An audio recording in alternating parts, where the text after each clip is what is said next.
While many people know today is Memorial Day, it is also the 100th anniversary of the Tulsa Race Massacre. And Donna Terrell shows us what happened to Black Wall Street.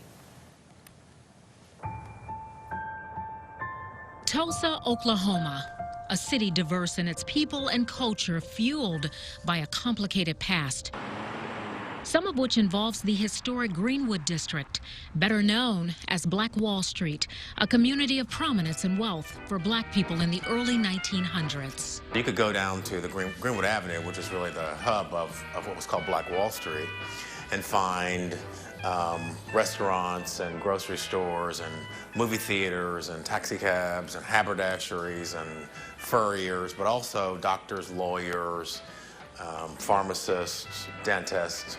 Many of the people who came to Indian Territory, Tulsa, the Greenwood, what we know as also Black Wall Street, had received their educations back, particularly in the East, at Morehouse and Spelman and Howard University.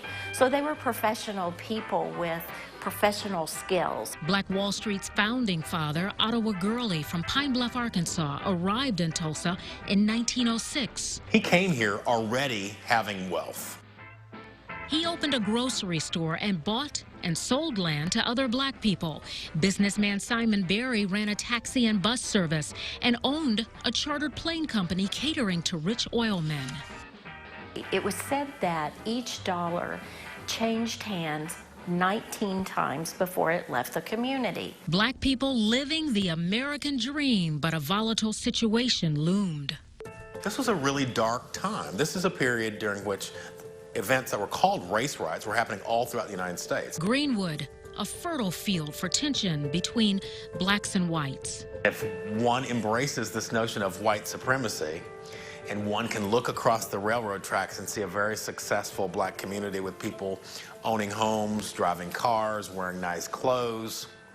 If you're a white person and you're not doing well economically, then something is amiss. The ship has to be essentially righted.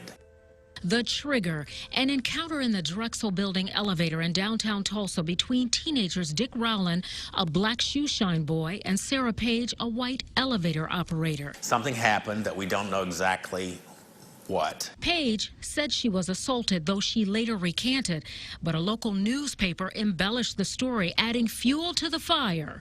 Out of fear Rowland would be lynched, armed black men came to the jail to protect him. They were met by a larger group of armed white men. Then, a gunshot. And as one of the massacre survivors says, all hell broke loose after that.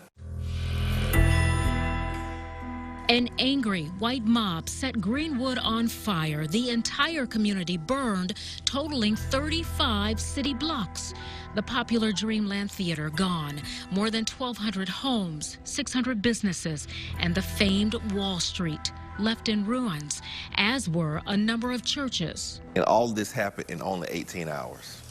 Reverend Robert Turner pastors historic Vernon AME Church, where only the basement survived the massacre.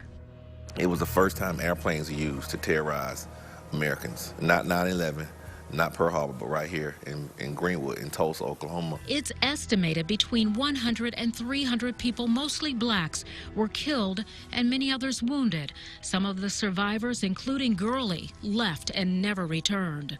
After the massacre, the people who stayed here rebuilt Greenwood. In fact, in the 1940s, it thrived with well over 200 documented black businesses.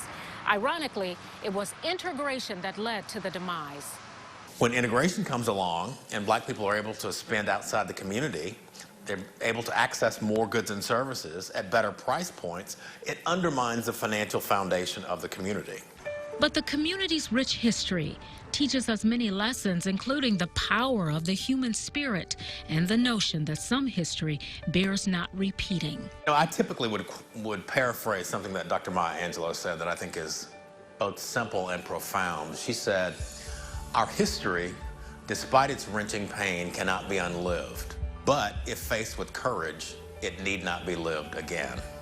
And need not be forgotten. In Tulsa, Oklahoma, Donna Terrell reporting. For almost 95 years, that event was referred to as the Tulsa Race Riot. That name had a purpose. You see, if what happened on Black Wall Street could be referred to as a riot, the insurance companies at the time would not have to pay to rebuild the businesses that had been destroyed. It was only within the past few years that a concerted effort was made to rename that event to more accurately reflect what took place in Tulsa. That's why it's no longer referred to as a riot, but instead as a massacre. A little history lesson there.